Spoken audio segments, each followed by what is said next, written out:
जय माता दी। हमारे देश में दो तरह के कानून बनते हैं। राजनीतिक पार्टी अपने लिए अलग कानून बनाती है, बाकी आम जनता के लिए और सरकारी नौकरी करने के लिए अलग कानून बनाते हैं। देखा जाए,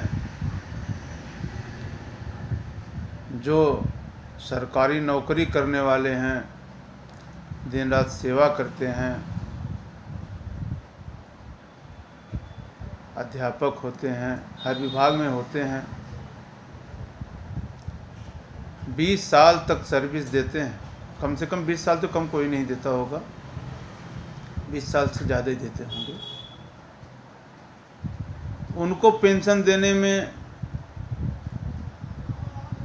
सरकार को दिक्कत होती है,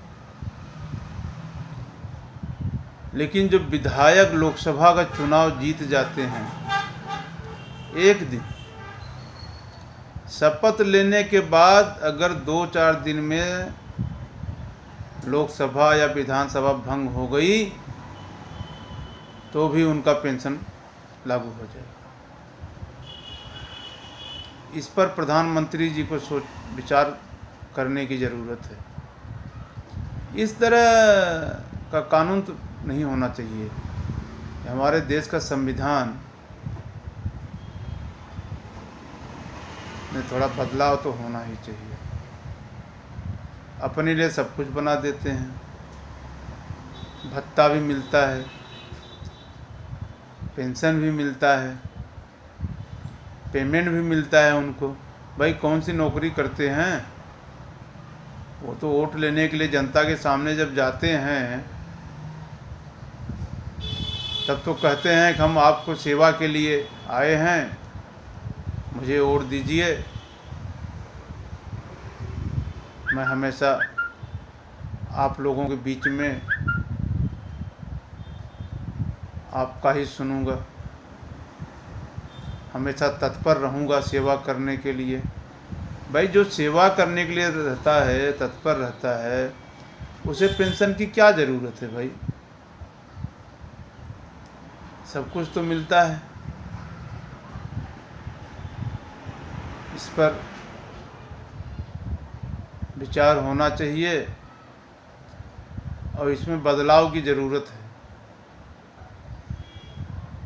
जो 20 साल तक सर्विस देता है उसका पेंशन बंद कर दिया गया। जो 5 साल तक रहेगा, 1 साल तक रहेगा नेता बन करके, उसको पेंशन ज़रूर मिलेगा।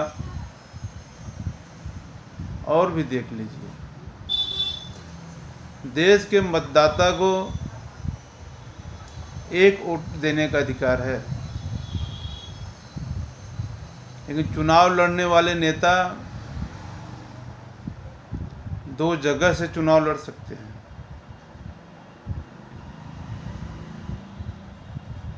उसमें जो खर्चा आता है सरकार का,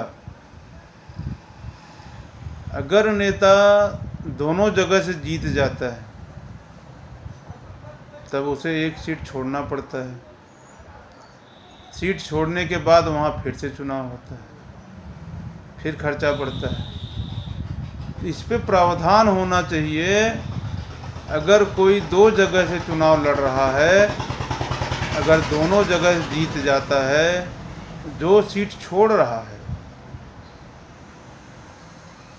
वहाँ पे जो भी खर्चा लगे चुनाव में, सब उससे लिया जाए। इस तरह का कानून बनना चाहिए। भाई देश डिजिटल की ओर जा रहा है, लेकिन हम तो अभी पीछे ही चल रहे हैं। प्रधानमंत्री जी से अनुरोध है, इस पर ज़रूर विचार करें और इसमें बदलाव लाने की कोशिश करें। जय माता जी।